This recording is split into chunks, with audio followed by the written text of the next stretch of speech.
Good morning, ladies and gentlemen, from Llano, Texas. This is Rusty 78609, just leaving the RV park here. You've seen this 1,000 times. Well, not 1,000, but a lot. But anyway, I'm going to go out for a little drive. It's a cool day. It's about 40 degrees right now. The sky is partly clear, as you can see. No wind, just a nice fall day for a drive. I got me some dark chocolate almonds and trail mix and some green tea, and I decided not to drink coffee after comparing the two and checking with BBC News research.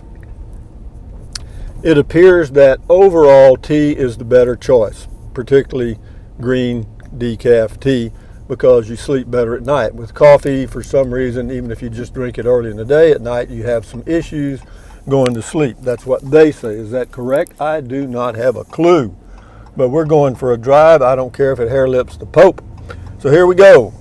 And what do we want to cover today? Well, let's talk about RVing in cold weather. In other words, if you're a full-time RVer, you don't want to be in Rapid City, South Dakota, you know what I mean, in the winter. Or you don't want to be in Fairbanks, Alaska, right? Right. So, where would you like to be? Well, everybody wants to come south. Thousands, as everybody knows, go to the Quartzsite Lake Havasu area, and it's pretty crowded there this time of the year. I've been out there 2 times, once in the Prius and once in the Aljo thing I had, the old one. I never was impressed either time. First of all, it isn't that warm, or it wasn't either time I was there. The afternoons warmed up okay, but the evenings and the nights were just cold. It was just like it is here in Central Texas, so I didn't really see much benefit for me as a Central Texas guy going that way, because as far as latitudes, we're on about the same latitude as Quartzsite, Arizona, maybe a little south of it actually. But having said that, so Quartzsite, Tucson, down towards the border of USA and Mexico is a choice, because you got a lot of BLM land there, free camping, and of RV parks that are not very expensive at all. They're probably crowded. I don't know about now, but they used to be. And then their other choice, of course, is always Florida, but I never go east. I've been to Florida a couple of times, and it's a crowded state, man. I mean, the highways are busy. The parks, when I was there several years ago, seemed to be full. And there might be some great places to boondock and all that, but I never found any. Of course, I wasn't really looking that hard, but that's the way that goes. So Florida would be an option, but I don't want to cross the Mississippi River. I don't want to go east at all anymore. West is my place, and that's where I'll stay, south and west, because I like the high desert and the dry climates, and I love sunshine. It's good for you. So, yeah, Texas has some places, down around Brownsville rather, far San Juan Alamo, McAllen, and Roma, Texas, and Del Rio. You can go to the National Recreation Area there, Amistad National Recreation Area, and they've got some sites that are dry camping, but they charge you a fee. They're probably, they were $3 a day if you had the senior pass. And I've been there a couple of times in the winter, and it was okay. Del Rio's a nice little town. I had, there's no, in my opinion, which is worth nothing, as far as I know, there's no danger along the border unless you go looking for it. You know what I mean? If you cross the border at midnight and go into a small town to get drunk, well, you're asking for it. Oh, they got the garage sale here again today. If I see the egg lady, I'll get me some more eggs. I don't see her though. Not yet, anyway. I may see her in a little bit. Yeah, she had country fresh eggs for like $3 a dozen, and boy, yeah, you can taste the difference. But anyway, what does that have to do with camping in the winter? Nothing. So, where else could you go? Southern Texas, southern Arizona. As far as New Mexico, you can't go there at all. That's out this year. But you could go to. What was that Mexican bandit's name? Anyway, they got a state park named after him. It's right on the Texas-New Mexico border.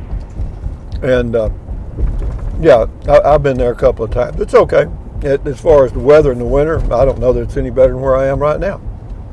Right now it's 42 degrees here in Central Texas, high today close to 60. partly clear. Well, it'll clear. This cloud cover is supposed to clear off this afternoon. That's why it's going to warm up. It's already warming up. So,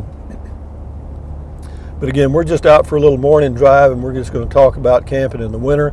As far as dry camping in the winter, it's not hard. The downside of boondocking in the winter, in my opinion, again, which is worth nothing, is no matter what type of heat source you have, you're going to get condensation inside of an RV, a small RV particularly.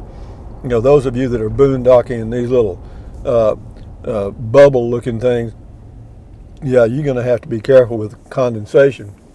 But and the type of heat you use, because that's a very small space. The teardrops, that's what I was thinking of, the little 10-footers, 12-footers.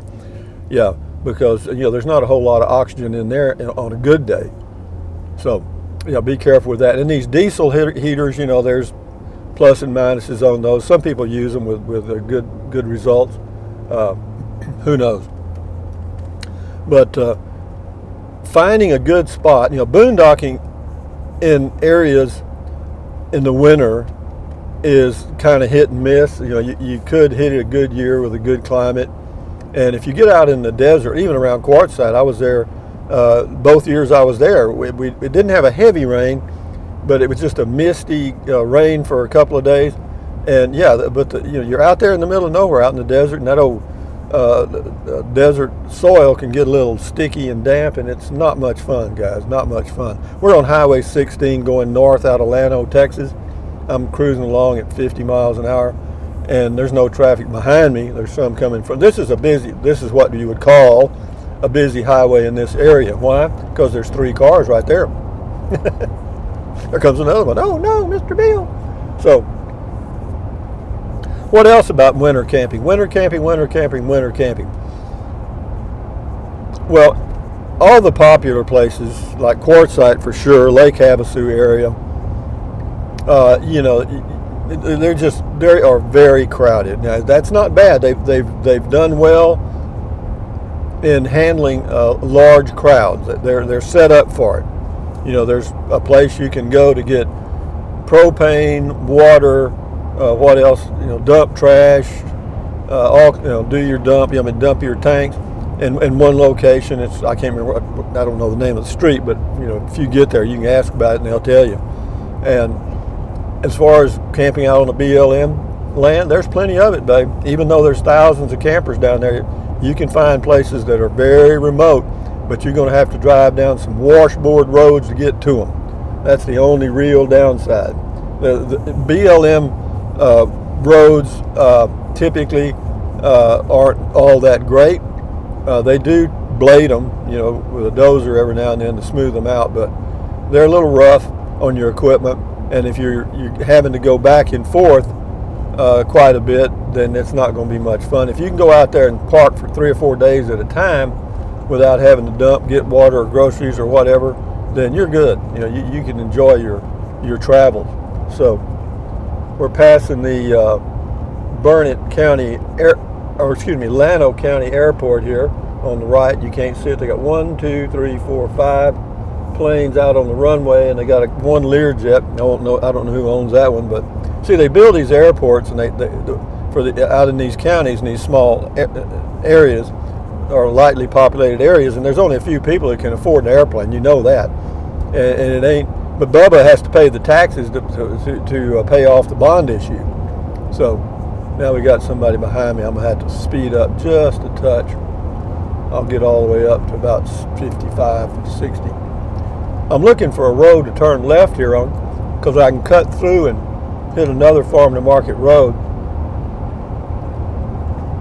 But I'm just out for a drive. Let's talk some more about winter camping. There's so many different types of vehicles that it's hard to, really speak to one type of camping.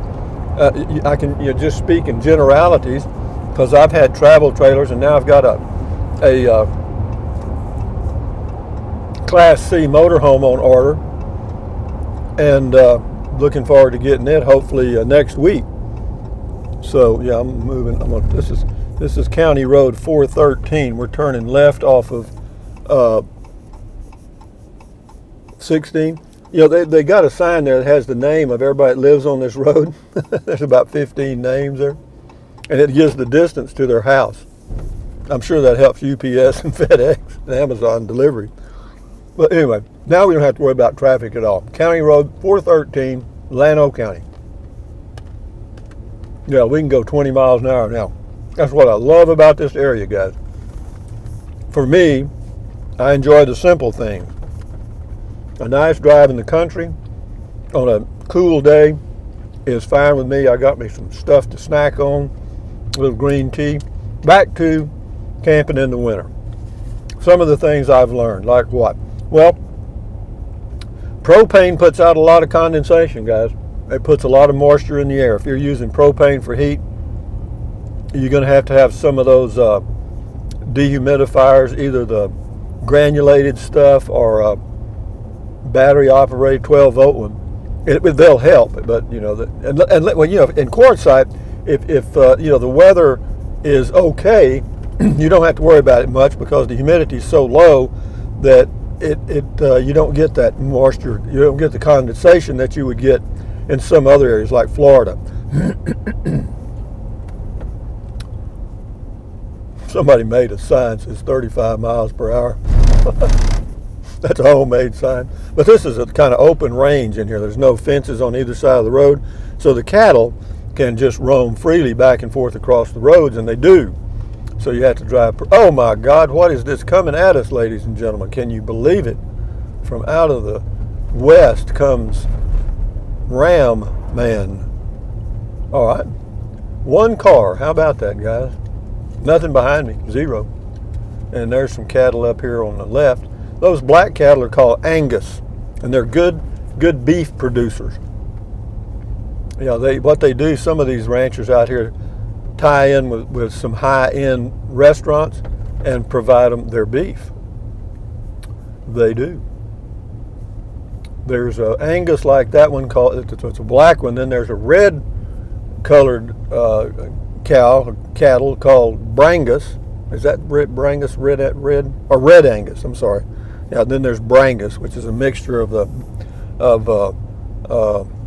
what do you call them? I can't even remember my stuff now. But be that as it may, back to RVing. I'll get it, guys. Don't worry. I'm just out for a drive having fun. So if you've clicked off already, I'm sorry. Hang in there, guys. It'll get better or worse. There's some buzzards up ahead. Yeah, the buzzards out here should weigh about 200 or 300 pounds because there's enough roadkill, and at this time of the year they wound deer. They don't kill them. Sometimes they just wound them and the deer go off somewhere and die. Yeah, that's the bad part of hunting. But enough said about that. Where are we going now, Rusty? Let's go back to RVing and camping and stuff. Have I boondocked in the winter? Yeah, sure. A few times. Was it fun? It's what it is. You have privacy and beautiful views, sunrise, sunset. Sit out in the afternoons when it's warm, have a beer. Yeah, no, there's a lot of that. But nowadays, since I've gotten a little older, it would be a little different because, and people change. I change. And you look back at something you used to do, and you think, boy, I'd like to do that again. And then you go do it, and you think, shit, I don't like that anymore. You know what I mean? Because you've changed. And here's something a lot of people don't know, or I wasn't aware of it until several years ago when I got to checking. The human body, every cell in the human body is renewed completely every 10 years. You have a completely renewed body every 10 years. And what causes aging, they're working on it now. But no, it's true.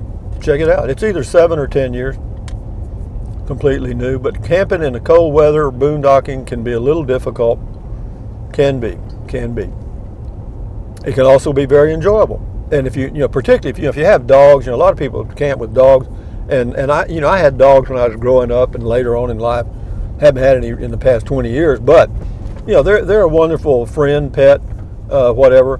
And now we're going to get on a gravel road and go for a while. This runs into a paved road up here somewhere, as I recall. I haven't been on this road in years, but I have been on it. It'll be a little rougher, but anyway. Boondocking is fun for some people. I'm going to move over and see if I can't find a little smoother spot. We got a little washboard. But as I've gotten older, I don't enjoy it that much, not as much as I used to. It's fun to be out there and have beautiful views and the sunrise, sunset. But being dry camping is different. Like dry camping is a place you can go to Valley of Fires in New Mexico and dry camp. They have some sites that don't have any hookups at all, and so that's a good way to do it. And because you got showers available, you got a nice place, you got the security of having other people around, and so that's good. And also, BLM have some other improved areas where they don't have any hookups, but they have some actual little camping spots. They got several of those actually, and I prefer those over just now I do, over just the wide open land, because number one, they have better roads, better sites, and there's nothing wrong with a few people around if they're the old school type campers and they're not running a Walmart generator, 24 hours a day. In this beautiful country, guys.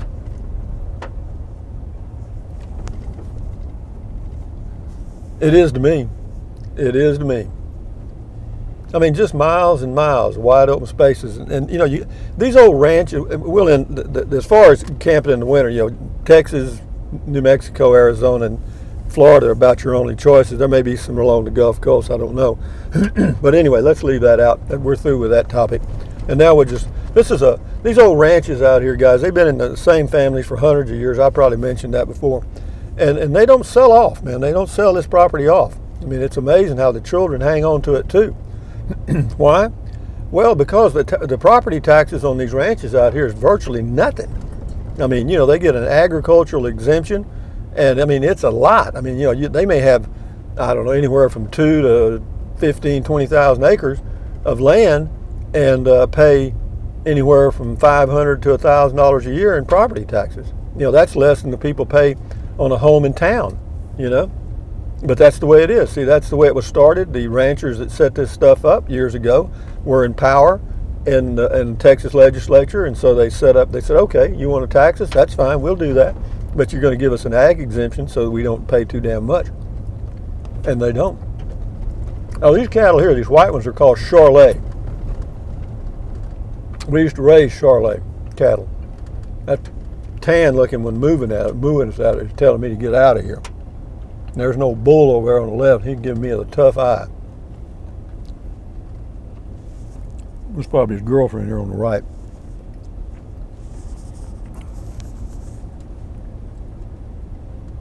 Yeah, we had an old bull named Charley. And old Charley weighed about, I don't know, at that time, probably 1,400 pounds. And Daddy used to feed him. We'd go out in the field, and Daddy'd take these, I don't know what they were blocks, but you could put them in your hand. Then it was something. It had syrup and stuff in it, but it was hard as a rock almost. And but Charley loved them. All them cattle loved it, but it was kind of expensive. But Daddy would carry a few of them in the cab of the truck. And when we were driving through the fields, we saw old Charley. Well, Daddy'd stop the truck, honk the horn. Here, old Charley would come just like a pet dog. It's funny. It's funny how we can be trained, isn't it? We think we're different than Charley. No, we're not. You start feeding somebody, they'll start hanging out. They'll start parking in your driveway. But yeah, old Charley, I'll tell you what he did to me one night. I'm glad I remembered this story. We had a stock tank, a big stock tank that was built.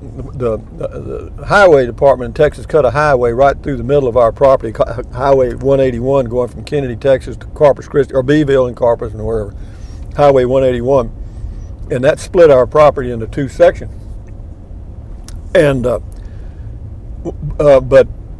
and they paid Daddy some, and then they wanted to build an overpass over the old highway, and they needed dirt, and so they reached an agreement where they would build us this huge stock tank. I mean, it was huge. It was about, I'm going to guess, it wasn't that huge. I mean, it wasn't a lake. It was just a stock tank, but it was probably, I'm going to say 6 acres. You know what I mean? It was big enough. 6 acres is a lot. And it had a beautiful big dam, and behind it was the pasture and stuff. And so, but anyway, what I would do when I was at dating age, that's where I would go park. You know, everybody had their parking spot, you know, where you'd go neck, you know, want to kiss girls and all, do all kind of things actually. But anyway, I took this girl out there one night. Won't mention her name, I'll let her save face, but took her out there one Friday night or Saturday night, whatever it was. And we took a little, she used to like that damn, I can't remember what it was called. It was a cheap bourbon, and we'd mix bourbon and Coke, which was, God, it was horrible, man. It just, you know, it get you drunker and shit. Anyway, so we'd go out there, and when it was dark, and sit and drink that, and make Champion, that's what it was, Champion bourbon, my God. Whoa, I can't believe my mind remembered it. But anyway, we'd sit there and drink that Champion bourbon. And so after a while, we were out there one night, and boy, we were getting down to it. I mean, we were the windows were fogged up. I mean, and it was getting pretty serious inside that little old car of mine. And old Charley, here come old Charley, boy, and he put his, I had the window 3/4 of the way up or halfway up, whatever it was, and old Charley started pushing on the car, and my girlfriend saw that old bull trying to get his head in, and she started screaming. Boy, you talk about messing up a good romance. God dang it, Charley, I ought to go back and hit you right in the mouth. No, it threw ice water on us, you know, or on her for sure. You know, you know, I remember screaming, and oh, he's gonna kill, he's gonna get in, he's gonna get in. You know, old Charley was looking for one of them damn sugar cubes or whatever the hell they were, syrup cubes or whatever. But anyway, guys, I'll end this video now and let y'all enjoy your weekend. But yeah, if you're going to go camping in the winter, just be prepared and pick a good spot and enjoy the hell out of it. That's all I can tell you. And there's enough stuff available to keep you warm. You're just going to have to check it out on some of the YouTube channels, or go to Amazon and do what you got to do. But anyway, guys, from out here in the middle of nowhere, thumbs up, carpe diem, adios, bye-bye, buy anything you want anytime. But if you think about it, use the link to Amazon products in the description of all of my videos. Why?